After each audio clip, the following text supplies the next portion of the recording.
Good morning, you're watching Black Country News. I'm Lynn Butler and this is your 11 o'clock bulletin. 4 children aged between 3 and 8 have died in a house fire in Stafford. 3 occupants did escape and their injuries are not believed to be life-threatening. The victims have yet to be named. I was at the scene earlier today. Fire tore through a house in the Highfields area at around 2 a.m. this morning. 2 adults and a child did escape, but 4 children were pronounced dead at the scene. It's left a community in shock. It just woke me up, all the lights and that, and obviously I looked through the window and couldn't believe it. Everybody everywhere, fire engines, ambulances, and then I realised it was the fire and all the flames coming out of the roof. I didn't actually see anybody come out, but I did see a man and a woman and a child get into the ambulance. It's like losing a member of your community. Well, it's exactly what, not just one, but number of, young lives, especially when they're young. I mean, it's tragic enough for the parents who have got to live with it. Staffordshire Fire and Rescue Service and Staffordshire Police are now investigating the cause of the fire, and a police cordon remains in place on surrounding roads. This is Lynn Butler for Black Country News in Stafford. In other news, Wolverhampton City Council has announced plans to increase the budget for the refurbishment of the Civic Centre venue. A date for completion has also been released. Chloe Manifold has the story. The Wolverhampton Civic has said to have cost the council around £40 million in refurbishments, with work still going underway. It is expected to have lost the council £300,000 this year. I spoke to Barry Anderson, the site building manager, to find out more. It's a total refurb.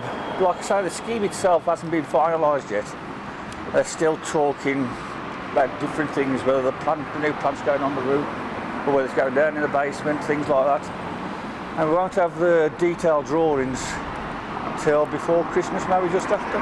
When it's all going to be finished is year 2021. The plans include a new seated balcony and a modern glass-covered bar area above the main entrance. The Civic was meant to be fully finished by October this year. It was voted the top 10 in UK's major live music scenes, but local music fans will just have to hang in tight as the improvements continue.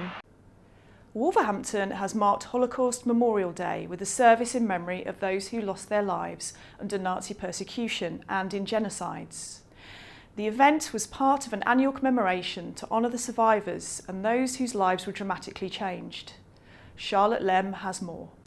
Wolverhampton marked Holocaust Memorial Day earlier with a service which brought people together to remember victims of the Holocaust and other genocides around the world. The service was held by Interfaith Wolverhampton at the Cenotaph in St Peter's Square at 11 a.m. It was attended by ex-servicemen and women, civic leaders, pensioners' organisations and members of the public. A number of readers took part in the commemoration to reflect the range of faith communities in Wolverhampton, and wreaths were also laid by members of the public and the Mayor and the Mayoress of Wolverhampton. Martin Gomberg of Interfaith Wolverhampton believes in the importance of the event to raise awareness and bring people together. The Holocaust Memorial Day that happens every year is an important event. It's when people get together to remember acts of genocide, starting with the Holocaust, but unfortunately many more since then, and to try and raise awareness of those events and to help reduce the likelihood that it will happen again. Holocaust Memorial Day has developed into a national observance for victims of the genocide in the Holocaust. The theme this year is Torn from Home, aiming to encourage people to think about the enforced loss of a safe place as part of the trauma faced by anyone experiencing persecution and genocide. I'm Charlotte Lem, reporting for Black Country News. And finally, clothing brand Next has opened the doors of its new multi-million-pound store in Wolverhampton. The St John's Retail Park branch has doubled in size and is now also home to Paperchase and Costa Coffee. Our reporter Amy Nichols went along and asked shoppers for their views.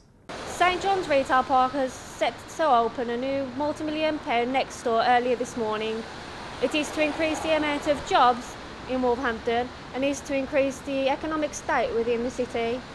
I spoke to members of the public to see what their opinion is on this event. Do you know what? I'm really happy about it. Wolverhampton, the shopping sort of arena has been dying a little bit, especially here at St John's Real Tail Park. We've had quite a few shops closed down. So it's a really breath of fresh air to have this open up. And there's a Costa Coffee upstairs as well. So it's a good place where you can chill and hang out while you're doing your shopping. And it's the first ever paper chase. Well, I don't think it's the first, it's the only paper chase here in Wolverhampton as well. Close to the ring road as well. People see it, you know, want to come and visit, you know.